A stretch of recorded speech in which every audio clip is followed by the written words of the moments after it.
Hello everyone, I'm Josh Rubenstein, the Public Information Director for the Los Angeles Police Department. This critical incident community briefing is intended to provide you with information about an officer-involved shooting that occurred in Southwest Division in the city of Los Angeles on July 29, 2018. You're about to see relevant video footage, hear audio recordings and radio transmissions, and learn of other evidence and police procedures so you can have a better understanding of what occurred based on what we know.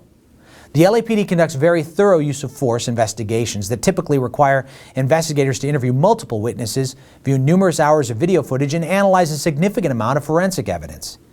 We're at the very early stages of this investigation, which can often take up to a year to complete, and our understanding of the incident may change as this additional evidence is collected, analyzed, and reviewed. We also do not draw any conclusions about whether the officers acted consistent with our policies and the law until the facts are known and the investigation is complete. A word of caution. The images and information you're about to see may be disturbing. When a police officer uses force to arrest a suspect or defend against an attack, it can be graphic and difficult to watch.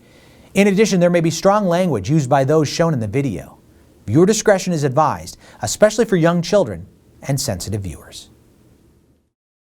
Hello, I'm Commander Alan Hamilton of the Force Investigation Group of the Los Angeles Police Department. I'm going to give you a brief overview of an incident that began on July 29, 2018 at around 10:03 p.m. Southwest officers were at the scene of a radio call, standing outside of their marked black and white police vehicle on 29th Street near Normandie Avenue, when a suspect discharged rounds from a moving vehicle and drove in the direction of the officers, resulting in an officer-involved shooting. You will see body-worn video of one of the involved officers. These are cameras that are assigned to nearly every officer working field duties. They're worn at chest level and provide a perspective from that angle. If you drop me off tomorrow, I will be so okay with that. But the thing is that the baby is crying.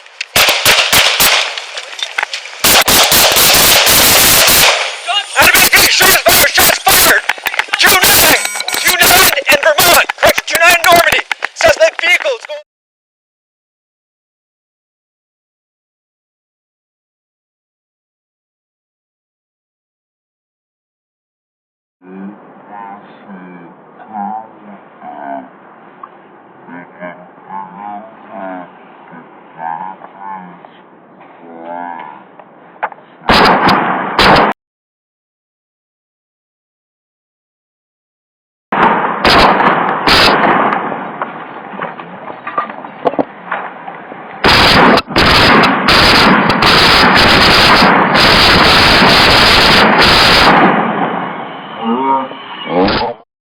The officer was interviewing two community members when the vehicle that the suspect was riding in slowed down prior to turning the corner. It is at this point the suspect fired 4 shots from the vehicle. The car completed the turn and drove in the direction of the officers, who fired in the direction of the suspect's vehicle. You will now see the view from the partner officer's camera and observe a similar sequence of events. The partner officer returned fire.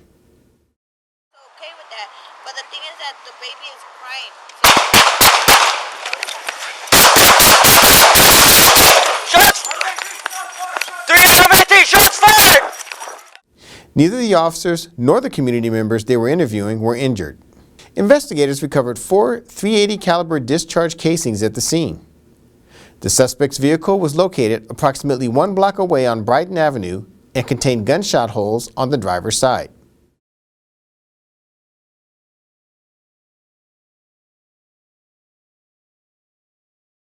The vehicle belonging to the suspect's intended victim was located and contained gunshot holes. Approximately 10 minutes after the officer-involved shooting occurred, the registered owner of the vehicle involved in the shooting called 911 from several blocks away to report that she was the victim of a carjacking and had been kidnapped in her vehicle. 77 Departamento Policía. I think somebody, they just stole my car. Okay, what is the address? I have no idea. I was in Washington, and Normandie, they just stole my car. Okay, Washington and what, ma'am? Normandie. Normandie? Did you see the person who took your car? It was Alex. He had tattoos on his face. You had a what?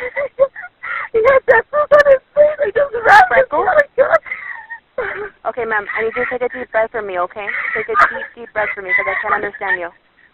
Are you on Washington and Normandy? Because I show you near Jefferson. I was in the corner of. I was in the. Okay, take a deep breath. Okay, are you injured? No, I just ran. I was pregnant. I just ran. I was so scared. Okay, where are you at now? I ran all the way. I don't even know where I was. Oh my God. She also said she was in the passenger seat of her vehicle when the suspect fired his weapon at Normandie Avenue and 29th Street. She was only able to provide a brief description of the suspect and described him as a male white Hispanic with a tattoo on his face. The victim of the kidnapped carjacking was not struck by the gunfire. This investigation is ongoing, and every effort will be made to identify the suspect in this incident. In the next several months, the LAPD will continue to investigate and analyze this incident as witnesses come forward and forensic tests are completed. After the investigation is completed, the Chief of Police will forward his findings to the Civilian Board of Police Commissioners, who will evaluate the evidence to determine whether the officers' tactics and uses of force met the high standards expected of all LAPD officers.